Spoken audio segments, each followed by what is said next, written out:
Il est 6h31 sur Europe 1. Les réactions internationales se multiplient aujourd'hui au lendemain de la réaction de Vladimir Poutine à la tête de la Russie. Une élection qui n'est pas légale, estime la Pologne. Volodymyr Zelensky, le président ukrainien, dénonce quant à lui un Poutine ivre de pouvoir qui veut régner éternellement.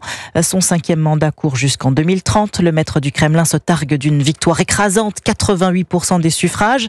Un score qui n'a pas de lien avec la réalité pour les proches d'Alexeï Navalny.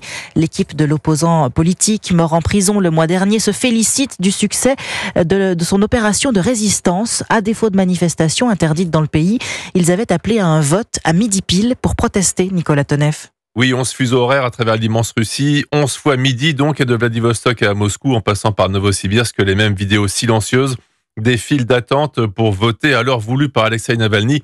Des vieux, des jeunes, discrets, sans discussion entre eux, pour éviter d'être considérés comme des perturbateurs ou des manifestants. Une immense protestation qui redonne de l'espoir aux opposants, comme le journaliste Dimitri Nizovtsev au micro de Radio Svoboda. Le simple fait d'être dans une file d'attente peut faire l'objet d'une répression, mais les gens n'ont pas eu peur.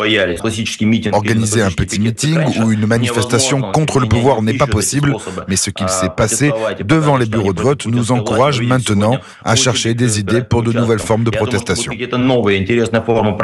Le Kremlin découvre donc une résistance passive inattendue, un problème à gérer et qui devrait amener une réaction. La reconnaissance faciale très utilisée en Russie pourrait servir à rechercher les votants de midi, mais le FSB ne pourra rien faire a posteriori contre ce sondage anti-Poutine grandeur nature, déjà diffusé par les téléphones portables des Russes. Nicolas Tonev, spécialiste européen des pays de l'Est, notait que dans son discours post-élection, Vladimir Poutine a estimé hier que le décès d'Alexeï Navalny était, je cite, un événement triste, assurant qu'il avait voulu organiser un échange de prisonniers avant sa mort.